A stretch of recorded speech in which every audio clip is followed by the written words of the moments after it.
Boker Tov Rabotai, we're here on this wonderful Wednesday morning. Bezrat Hashem, we're here studying the laws of Pesach. Hashem should bless us in our homes, that it should be a Pesach kasher v'sameach, letovah v'livracha Bezrat Hashem, and we should do the job that we have on Pesach, which is to connect and connect others to Hashem's emunah, to the faith in one God, in His omnipotent power, in His awesome, unlimited power. And with His Prazrach Neruko, He took us out of Egypt, and He saved us from a slavery, lidorot olam, a slavery of lifetime. He saved us from that our ambitions, aspirations, our lives became infused with spirituality. Instead of just with physical, empty material, it was filled with elevation of that material, with connection to the divine, to the spiritual. And Be'ezrat Hashem, we should have bracha to connect to the deeper meanings of all of these things. We are today going to begin with tomorrow evening. Zavtra Vecheram, Leil Bedikat Hametz, Thursday night. You take 10 pieces of Hametz, smaller than a kazayat. You wrap them in a piece of saran wrap, each one, chick, chick, chick, chick, chick. You put them around the house. Now, most people just put them on the floor, chick, chick, chick, chick, chick. You don't have to make it crazy. I also sometimes throw them in random places, and then I can find 9 instead of 10. That's never a good idea. But we make them smaller than a kazaya, just in case you don't find all 10. It's batelu mevutal when you do the biur hametz, the nullification. So you put 10 pieces around the living room. You make bracha, asher kideshanu b'mitzvotav v'tzivanu al biur hametz. You take a candle that's already illuminated, already one flame. You take a plate. If you want to put some salt on the plate, you put some salt. Ashkenazim use a feather. Sfaradim use a knife. You can use a spoon, whatever you want. Yes? You can use your hands. Put a little knife on the plate also. Why not? Now you go, you look for hametz, and especially you look in the living room, the dining room, and the kitchen. Kitchen, you open up the shkafi, you're going to find boxes and boxes of macaroni. You're going to find, I forgot to bring the vodka, whatever it is. You try to get rid of as much hametz, or all the hametz, I should say, from your home, not to leave any hametz, and thereby you're going to have a Pesach kasher v'sameach. You gather all the chametz, and in the morning you take it to burn. Kaddish al Yisrael, you're going to burn that chametz. After the burning, you make a declaration that all chametz in my possession, kafra de'aretz, nullified and void, and thereby you fulfill the mitzvah b'dikat and biur chametz. When we search for chametz netanel, we make brachav al biur chametz, to destroy the chametz. But you're not destroying it yet. You're doing what? You're only searching for the chametz. You didn't destroy anything yet. So why is the bracha al biur chametz? You should say al bidikat chametz. You hear the question, Yosef? Yeah. I like it. You hear the question? Yeah. So from here, maybe we can learn a profound lesson. On Zajrok said, guys, don't talk too much. He's turning already, this camera guy. But I'm scared to move. But the answer is while I'm searching now, but that search is for an end goal. What's the end goal of the search? Search and destroy. The destroy is the end goal. And therefore, now in the beginning of the process, I'm going to make bracha for the goal. And that's a lesson for us in life. Anything you do has to be goal-oriented. You have to have that end game, that end vision in sight. That's why the bracha that we make is al biur chametz, because the goal is to burn and get rid of and destroy and flush and throw away the chametz. So the bracha is al biur chametz. Now, it's difficult for one person to search for chametz, the whole house. So what every father should do is gather all his sons and daughters together, his wife maybe, or maybe not the wife, but everyone else, and you tell them, guys, Johnny Papish, here's what's going to happen. I'm going to make bracha. I have you in mind. What's going to happen is Yosef is going to go check up the 2 rooms in the attic. Nathaniel's going to go check the 2 rooms in the basement. That guy's going to check. What's your name? Daniel, big tzaddik. Daniel's going to check the 2 rooms in the other area. Papa's going to check the kitchen and living room. Everyone's going to check 2 rooms in the house. And by Bezrat Hashem, if you have a nice house in Jamaica Mashtaq, hopefully you have 12 kids to check each of the rooms. And thereby you fulfill your obligation of Bedikat Hametz. All the rooms you should put it in? No. You should check all of the rooms. Just 2 seconds. You walk in, you look under the bed, you look here, you look there. Make sure that all the rooms you should check. Make sure there's no Hametz. What we do in our house, we put one in every room and we put it in the corner so it's easy to find. Nice. What if I see Hametz? Take it out. You should take the chametz out. Now's the time to search and destroy. What if you see it during Passover? No good. It happens to be. If you see it during Passover, really, if it's on holiday, you should cover it with something And on Chol HaMoed, if I'm getting this right, you're going to take it outside and burn it. Kaddish al Israel. Yeah? So that's always a good thing to do. I sold it. It's not mine, Rabbi. That's true. If you sold it, you sold it. I sold everything. I try not to sell chametz. We sell everything but chametz. In my house, what do I have? Now, where were we? That's b'dikat chametz. Friday morning you get up, nice, you pray, you take it to one of the communities over here, I'm kidding, one of the synagogues, you burn it, and Kaddish al Israel to the chametz. Friday night we spoke about already. You have one of two options. One is Friday night to eat bread, and the best solution is eat with atnarazavi pasuda. If you're going to eat bread, set the table with atnarazavi pasuda, and what? Use everything atnarazavi. The food should be kasher la Pesach. Whatever food you don't put on langiri food. Whatever food you're going to finish, put on. Okay? That means come with appetite, finish everything, don't leave leftovers. People are really eating bread though? I'm just giving you an option. You can't eat bread the night of Friday, either in the house or out of the house. Some people eat the bread outside of the house in the backyard. Right. For lunch, no. We cannot because we come out of shul after 10:15, and therefore we will not be able to eat chametz for lunch. So what you can do is you can eat cooked matzah. There's a video going around on social media. Rav Daniel Cohen made a video. Takes a nice silver pan. He puts it on the fire, maybe not directly, with another pan, and puts a little chicken seasoning of some sort. I don't know. Use your imagination. Some cumin, some spices. Not cumin. You have to make sure it's kasher Pesach. By the way, cumin's a very dangerous spice on Pesach. But be that as it may, is that you spice the broth. You lower the fire very, very, very, very, very much. Yes, once it comes to it's hot. You put in the matzah, you leave it there for 30, 40, 50 seconds, you pull it out very gently, put it to the side, you put another one, you put another one. A regular water with some spices, not Yes. necessarily to be soup. Right. Water with spices is broth soup, it's good to go. So, salt, pepper, more than enough? Could be. Have to change the taste. Could be. It's preferable to change taste, correct. That's the best way. Some people are going to fry their matzot in oil, that's good too. Some people put eggs, that's good too. As long as the matzah is whole, the beracha remains. Big question. Is it proper to put on the Erev of Pesach disposable plates, nice disposable plates? On the night of Pesach? It depends on the wife. If you have 20 people in the house and she's going to be the only dishwasher, it's not. I'm not gonna say too many things out loud on video, but we should definitely help or get help. You know what I mean? It's a very overwhelming holiday. It's 3 days back to back, so you use your judgment. I personally, in my house, I like when the plates. I like it when things are regular, but if on like a holiday like this, first of all, you're going to have guests over anyway, your mother, your sister, somebody should get in the kitchen and wash those dishes. It's not a big deal.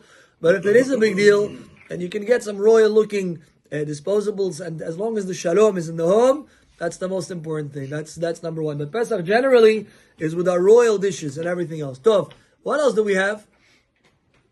We have Sudash Nishit. If you want to use egg matzah, you can. If you want to use cooked matzah or fried matzah, you can. If you don't want to eat any matzah, you can. Whatever you want to do, you're good. I'm a very big fan of saying that all opinions count. All opinions matter, however you're good. Yes, Rabbi Ovadia felt you should eat the cooked matzah and say hamotzi. That's Rabbi Ovadia's opinion. Maran Shulchan Aruch writes you should eat egg matzot. Right? And that's the question. What does Maran mean? So some opinions hold that even on egg matzah, Sudash Lishit, there was an opinion of the Radbaz, Rabbi David ben Zimra and others, who held you can make hamotzi lecha min haaretz even on one piece. Some say you should preferably eat 2 pieces. But be that as it may, if you eat 2 pieces of egg matzah, you have more on whom to rely to make hamotzi lecha min haaretz and Sudash Lishit. So when it comes to Pesach night, you come home in a good mood. That's going to be Saturday night. So we're going to come home in a good mood. And we make Kiddush right away. Make sure your guests are there. We make Kiddush right away. At home. As we make Kiddush, we will make 5 different entities in Kiddush. You're going to say Hagefen. You're going to say Kiddush. You're going to say Havdalah, which is, Ner, Boreh Meoreh Ha'esh. You're going to say Baracha V'Mavdil Ben Kodesh LeKodesh. And you're going to say She'ahayanu V'Qimanu V'Higianu L'Zeman Hazeh. 5 brachot in the Kiddush. You're going to lean to your left, just like Boreh drives his car. I don't know why I keep picking on Boreh, but you're gonna lean. Like those guys. Let me just show you once more. I said this already a few times. You know how these guys drive? Perfect. In their Porsches, Targas. They can drive and drink like that. That's the best course of action. You drink at least 3 ounces from the wine. It's best to drink the whole cup. Don't use a big bakal, use a regular sized bakal. Drink a dakansa. If you cannot, drink majority. If you cannot, drink 3 ounces. You cannot, drink 1.5 ounces. Whatever you do, it's good. Now, after Kiddush, you wash your hands. You don't make bracha. You don't talk. You sit down. You take a piece of celery. You dip it into salt water. Less than a kezayit. Many people are hungry. Well, this year you're not going to be hungry because you're going to have Sudash Lishit. So you're not going to be hungry. But people who are hungry, Rabbi Vadia used to have a minhag in the beginning of the Seder, before anything else, right after Kiddush, he would take an egg, cut it in half, and tell everyone, take 1 or 2 pieces, make bracha. Right after Kiddush. Let them calm down. You tell them, Rabotai, I gave you 2 minutes, you guys calm down. So normal, so charasho. Now give me an hour or 2 to do my Seder, or our Seder, and afterwards we're going to eat again, Ken? So, I think we covered pretty much the Seder night. And the main thing. We saying Shechianu on the matzot. Leila Seder because on Shabbat we're using the. Do we say Shechianu on matzot? No. No. Erev Pesach, we're not going to say Shechianu. You say Shechianu on Kiddush. That's the only time during the year that we actually say Rabbi. That's yes. Hamotzi on matzah, yeah. Hamotzi on matzah. No, we said Shechianu in the Kiddush already. Everything was included in that Kiddush. Can you talk about the Omer real quick? Omer starts the first day of Pesach, second day of Pesach, and regardless of Omer, even if it was not Omer, you're not allowed to get a haircut during Chol HaMoed. When can we get You're not allowed to do laundry. You're not allowed to do dry cleaning. You're not allowed to do many of these things on Chol HaMoed. So today, be sure to take all your dry cleaning to the dry cleaner today, and let him make sure to be done by Friday. If not, he can do it whenever he wants. But try to get it for Pesach. Get haircuts. Bezrat Hashem, Thursday, you should try to get a haircut on Thursday. That's the best time to get a haircut. Friday morning maybe is okay. After midday, it's not good to use a Jewish barber. It's not good after 1 o'clock. Well, this year, it's not even Erev Pesach. So yeah, this year you can get a haircut as much as you want, no problem. Because Pesach's really Sunday this year. That's what I'm saying. You're good. What else do we have?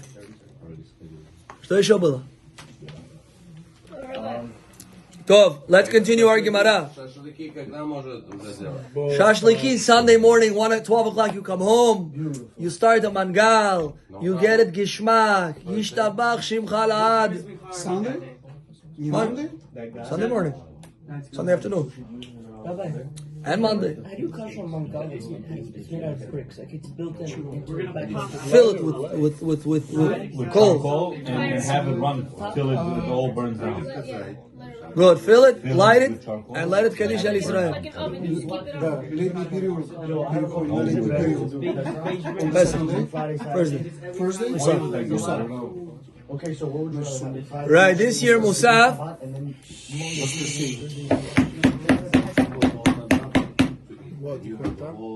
Okay, there's gonna be Tikkun Atal.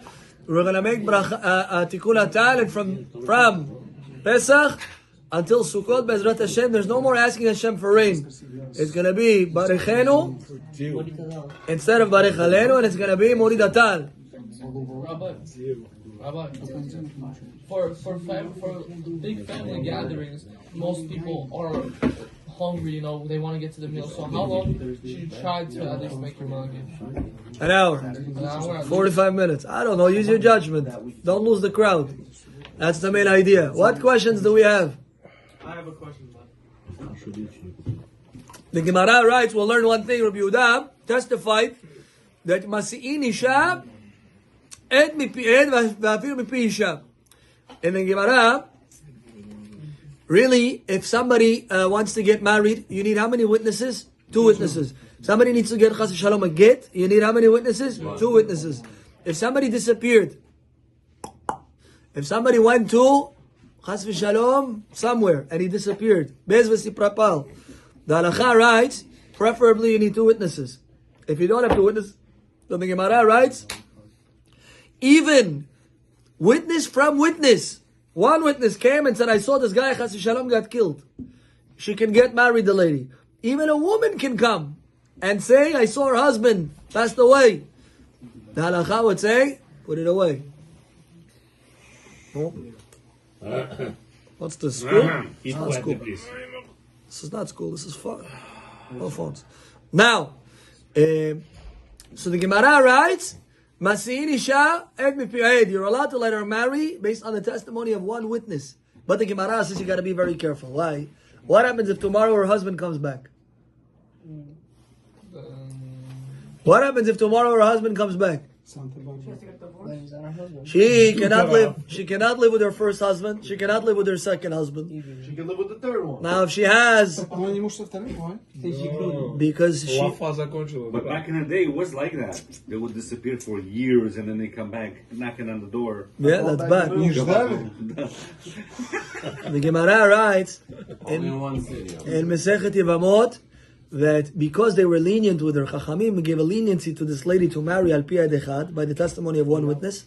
Because of that, they said, you got to do your due diligence. Basically, don't blame the system after. We're going to let you do what you want. We're going to let you get married. But tomorrow, if something happens, it's not going to be a pretty situation. Kids are going to be mamzerim. You're going to lose your ketubah from both husbands. It's going to be a catastrophic situation. Ketubah, It's a nullified. Peace. the ketubah is not going to have to pay it out. Why? Because she went off the derech. To the second guy, she's not really married. Her husband's still alive. To the first guy, he's going to say, hey, what is this? You don't wait for me over here. Just price chod. And because of that, the halakha writes she's penalized. Now, there was a story in, I think, Baghdad, many years ago, where the husband was taken to be hung. They took him to be hanged. Ishto, they put him up, and somebody came and said, we saw him. So the rabbi said, did you see him? No, we saw somebody at night. It was dark. They hung somebody, and in the morning he wasn't there already. They took him out. So he says, did you see it was the husband? No, we don't know, but we know that it was him, but we didn't see it was him. The rabbi said his wife cannot get married. So everybody's making tofalang. 1 year went by, 2 years went by, 3 years went by. Everybody's screaming. And the rabbi said, look, the laws are the laws. If they didn't see him, that it was him, he cannot get married. Finished. She cannot get married. Ever. Until we know for a fact that her husband passed away. So all the rabbis got up and they said, no, what do you mean? This happened. And the head rabbi said, listen, Arbotai, tomorrow, 7 a.m., everybody's invited to the Bedin. That day, everybody got up 5 in the morning. They prayed Shahari. They came 7 a.m. to the Bedin. He said, Rabotai, I heard everybody's claim. You guys all think this lady should get married because her husband died, etc. I just want everybody to give me 2 minutes of their attention. We have a witness who has development of this case. Let's hear what he has to say. He says, please, witness, come inside. Opens the door. Guess who comes out? Her husband. Makara, years we didn't see you. Without these shays. He says, it's true. He says, they were taking me to be hanged. And I had a little zalatay manieta in my shoe.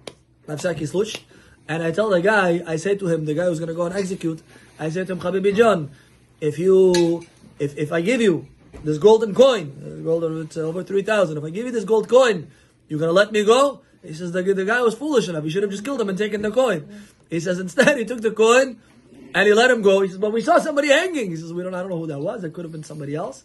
But because Anima Chotzelis, he couldn't come into the public eye and he needed to be screed. And when everybody in the Bedin heard that, they said, wow, look at the Torah. Look how wise it is. Look how you got to listen to the Chachamim. That when the halakha writes something, you got to follow that halakha. When the law says you cannot get married until 2 witnesses come or until 1 witness says, I know for a fact that the guy was killed. He says, if you don't have that, you cannot get married. You think so. Even if, by the way, the guy fell into the Atlantic Ocean. Imagine you see a guy jump off the ship into the Atlantic Ocean. Is there any shot that he survives? He's dead right away. Barely. He's dead The Gemara right says away. if you didn't see a dead body, you cannot testify. The hit will kill him. And if not that, he's going to get sucked into the What are you saying? rotors. Easily penciled out. You're not gonna die. Baruch Adonai le'olam, amen ve'amen. And if he doesn't